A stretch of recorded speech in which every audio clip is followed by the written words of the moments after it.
Alright, what is up guys? So I know I haven't made a video in a while, but I was taking care of my final exams for my freshman year, and then I took a couple of weeks off just to relax from finishing off my semester and just embracing the summer quarantine lifestyle.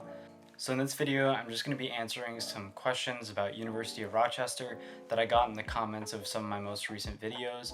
You can check them out in the cards up above, but I wanted to make this video so that anyone who has similar questions to the ones I've been getting in the comments can kind of get the answer that they need. Anyway, let's get started. I'll be leaving timestamps to my answers to each of these questions in the description, so feel free to check that out. So this question from George is asking about the Gergen Institute of Data Science and a little bit about the data science program at University of Rochester. So I have spoken briefly about the data science program at the University of Rochester in some of my other videos, and I will be making a more in-depth video about it later on. But to answer your question, the data science program at University of Rochester, in my experience, has been really great.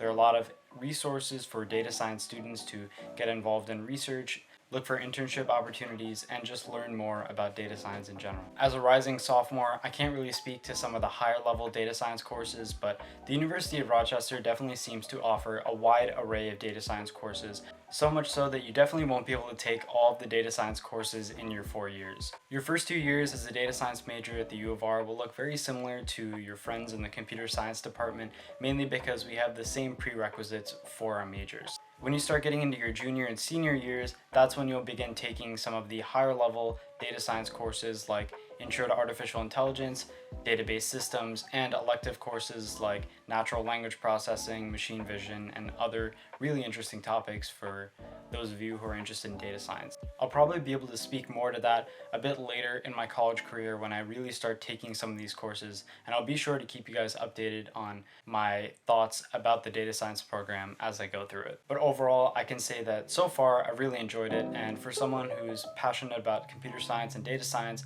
I've had a really great experience with the courses I've taken for my major so far. So this question from Dizzy Vids is asking about the best place to eat on campus. So in general, there are really only 3 main places to eat on campus. There is the Douglas Dining Hall, the Danforth Dining Hall, and the Pit. So the Douglas Dining Hall is the main dining hall, I would say, for most people on campus, and that's mainly because it's the one with the widest hours when compared to Danforth. Douglas Dining Hall is pretty good as a dining hall, I would say. In general, I found the University of Rochester food to be pretty good. When you're talking about college dining halls in general, you kind of do have to lower your expectations a little bit, but even so, I haven't found the food to be that bad. It's actually been pretty good. Danforth Dining Hall is located on the hill, so a little bit further away from the center of campus, and a lot of people in Sue B, Genesee, and some of the upperclassmen dorms tend to eat there. In general, Danforth does tend to have better food than Douglas, but then again, I guess that's a matter of opinion depending on who you ask. I found the food at Danforth to be a bit better than Douglas, except for the pizza. The pizza at Douglas is definitely way better. But other than that, the food there is also pretty great, but the downside is that it's really only open 2 times during the day. In the morning for breakfast from I think 7 to 11, and in the evening from 5 to 7 p.m. So Danforth is not open nearly as often as Douglas, and that's why most people end up going to Douglas for food. Interestingly enough, I would say the majority of people go to the Pit actually for most of their late night meals and throughout the week. The Pit has a lot of different stations that you can check out, and there is also Rocky's, our sub sandwich shop, also located in the Pit. We have Starbucks there and a candy booth. There's a ton of stuff in the Pit when you go and check it out. Most people go there for late night meals, and since you can use your meal swipes after 8 p.m. for certain items, a lot of people will use one of their meal swipes at the Pit late at night if they want to get food. Personally, for me, I think Douglas Dining Hall is the best place to eat, mainly because it's always open, and I had the unlimited swipe plan for my freshman year, so I just ate like 4 or 5 meals a day at Douglas Dining Hall. It was really easy, really simple, and the food definitely wasn't bad. So the school also has a lot of small coffee shop type places and other options for eating food. Also, the university has College Town, which is located about a mile off campus, and they have more mainstream chain options like Chipotle, Moe's, Insomnia Cookies, and other places. So that's also worth checking out, but it's a little bit less accessible. So for me, Douglas Dining Hall is number one.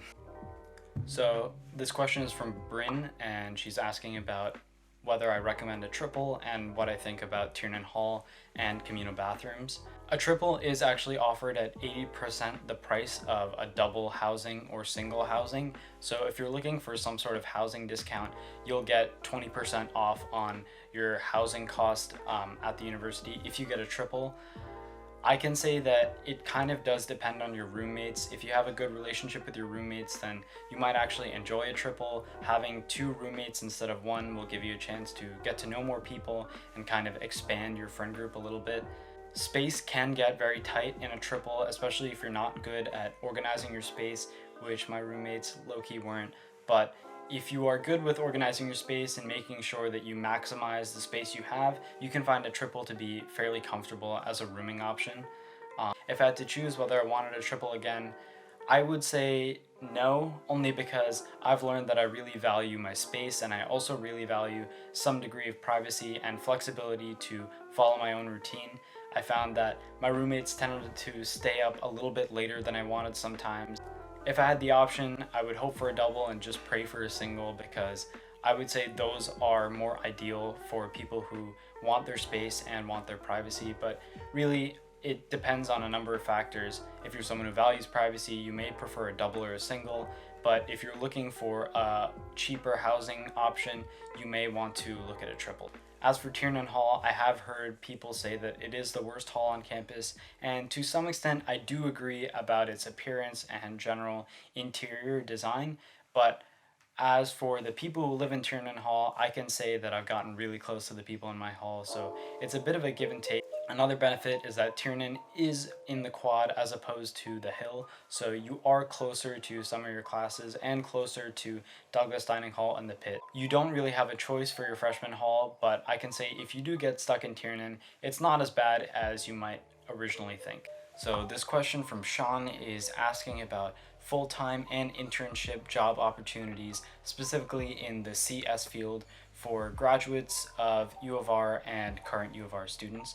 So I can't speak about my personal experience because I haven't really had the opportunity to look for internships, let alone a full-time job or anything like that.